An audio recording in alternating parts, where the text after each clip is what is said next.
Do you want some stepmom parenting advice? I'm Nicholeen Peck, and I teach all over the world about parenting, good communication, how to build strong family bonds, child development, and education, all through the lens of the principle self-government. And in this video, we're talking about stepmoms. In this video, we're going to be focusing on tools for stepmoms so they can build trust, create some good structure, and find peace in their unique parenting roles.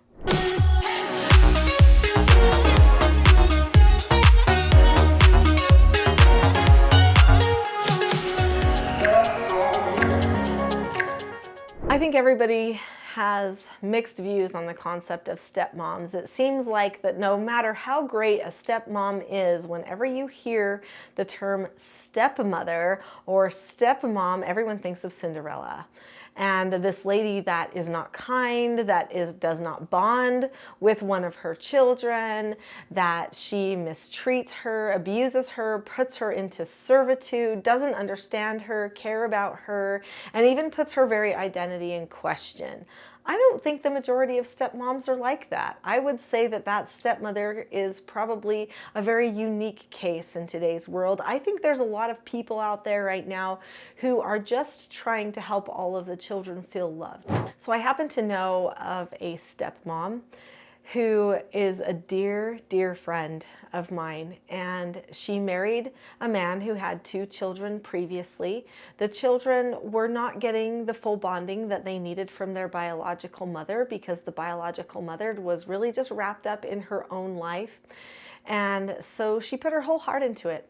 She decided, you know, I'm just going to treat them as if they're mine.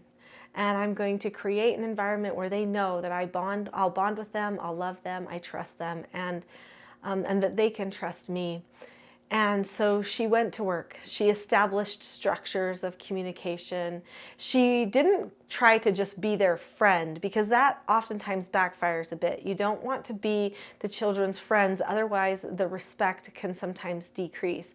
Although I would think that you wouldn't want to express that you're planning on taking over any position of the mother. That would, of course, be very unhealthy. But oftentimes children will decide who they bond with best, and over time, sometimes they may look to a stepmother as their actual mother or the person who really nurtured them most. Obviously, a child can have 2 nurturing, 3 nurturing people in their lives, and that's all good things. So whether you are going to end up being the primary nurturer in the lives of your children or your husband's children, or whether you are a secondary nurturer, there are key things that you can do to help strengthen relationships, increase trust, and create a good lasting structure for familial peace.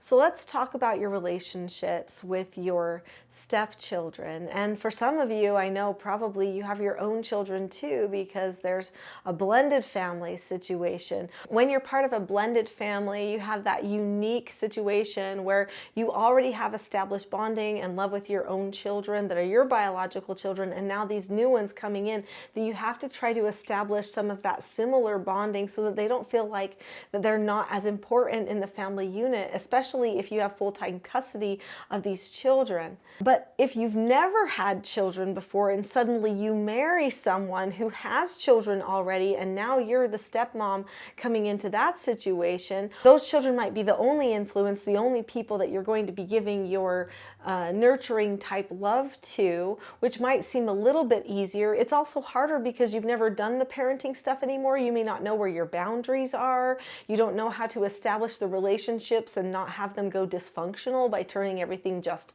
into friendship.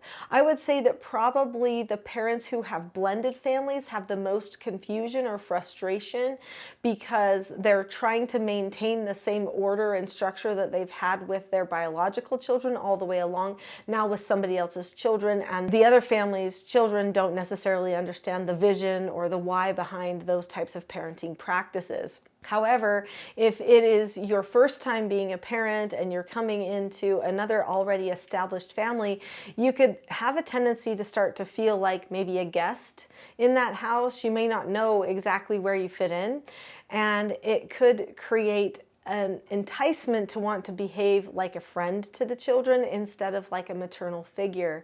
And actually, it is most healthy for the children for the stepmother to behave as a maternal figure, which means she cares about them, she's kind to them, but she also sets boundaries, she teaches them things, she corrects them, she makes sure that they understand and get the training that any child would get from any maternal figure.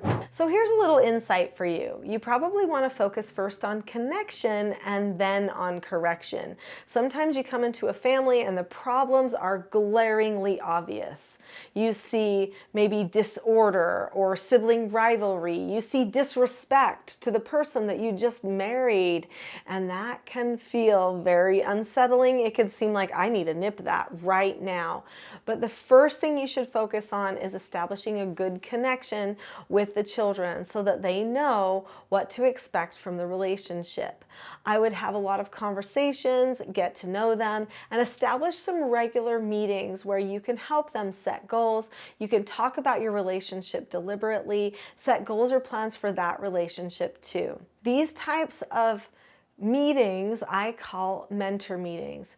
And in the Teaching Self-Government Parenting System, we have a mentor meeting once a week, which helps establish those relationships and teaches the child self-government through goal setting and assessment and evaluation of what their goals were and how they accomplished those goals or didn't throughout the week. I would start by having very casual meetings like that. So look up the structure in the book, Parenting a House United, maybe even get a copy of the mentor meeting journal through the website teachingselfgovernment.com.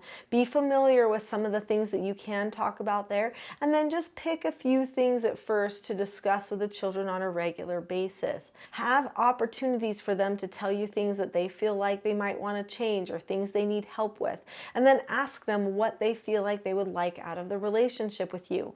But make sure that you give time to also instruct them in certain things that you think might help them as well. And then as long as you're calm, as you're following through with teaching and training them, you'll probably be starting off on a really good connection path. So let's talk about correction. If you've already subscribed to this channel, then you know that there are a lot of videos on here about correcting specific types of behaviors.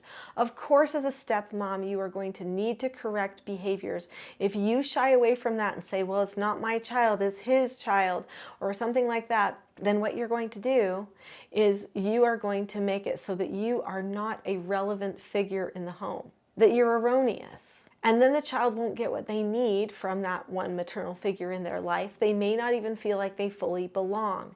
Because when you correct a person, that actually shows them that you care, especially if you can do it with calmness and understanding. So one really wise thing to do is to work on your own calmness at first. In fact, in just a few minutes, I'm going to give you a free gift that should help you with your calmness.